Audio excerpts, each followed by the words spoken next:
नमस्कार दोस्तों, जय जोहार। मैं कौशल तिवारी और बिहनिया संझा में आपका स्वागत है। यह तो 100 चूहे खाकर बिल्ली हज को गई की कहावत को ही चरितार्थ करता है, वरना जिस व्यक्ति पर जल की कांड में जमीन कब्जाने सहित कई आरोप शामिल हैं, वह व्यक्ति बुलडोजर संस्कृति को बढ़ावा नहीं देते। बुलडोजर यानी योगी आदित्यनाथ उत्तर प्रदेश के मुख्यमंत्री का बुलडोजर। बुलडोजर यानी अपराधियों के घर तोड़फोड़ करने वाला बुलडोजर।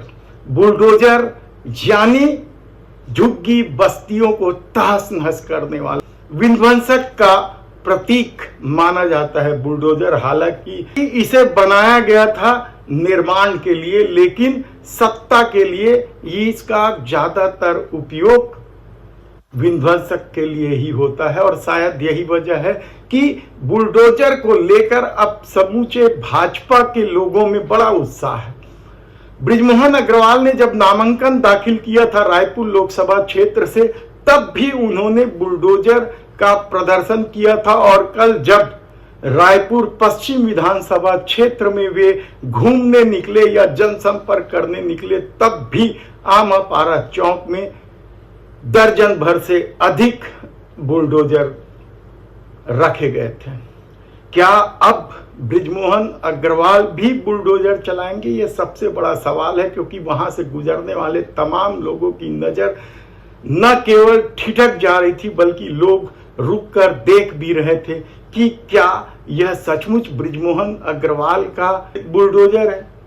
दरअसल लोकसभा चुनाव में 7 मई को मतदान है और बृजमोहन अग्रवाल भारतीय जनता पार्टी के सबसे दमदार प्रत्याशी माने जाते हैं। लेकिन जिस तरीके से कांग्रेस ने उन्हें चौतरफा घेरा है, नारी न्याय योजना का फॉर्म जिस तरीके से बड़े पैमाने पर भरवाया गया है, युवा न्याय गारंटी के तहत युवाओं को आकर्षित करने के अलावा कांग्रेस ने जो संविधान बदल देने, आरक्षण बदल देने का जो भारतीय जनता पार्टी पर आरोप लगाते हुए जो मुहिम चलाया है, उसका भी असर अब रायपुर लोकसभा क्षेत्र ही नहीं समूचे देश में पड़ने लगा है। और इसलिए अब छत्तीसगढ़ के मुख्यमंत्री विष्णुदेव साय भी सफाई देते घूम रहे हैं कि मोदी शाह की सत्ता ऐसा नहीं करने वाली है। दरअसल बृजमोहन अग्रवाल वे नेता है जिन पर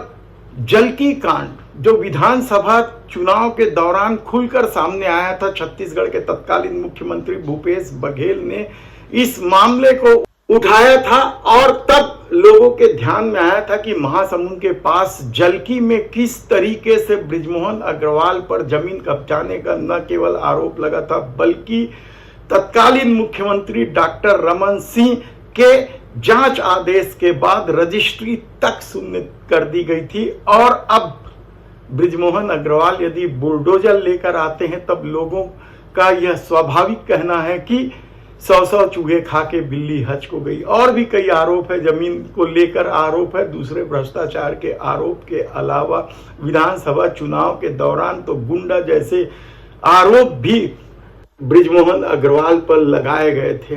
यानी गुंडा शब्द का अपमान है बृजमोहन के सामने, यह तक छत्तीसगढ़ के तत्कालीन मुख्यमंत्री भूपेश बघेल ने कर दिया था। तब अब जो झुग्गी बस्तियां हैं जिन्हें सबसे ज्यादा डर बुलडोजर से लगे रहता है, वे क्या बृजमोहन अग्रवाल के इस बुलडोजर से भयभीत होंगे या फिर हिंदू मुस्लिम के चक्कर में आकर बृजमोहन अग्रवाल के पक्ष में खड़े होंगे? देखना होगा।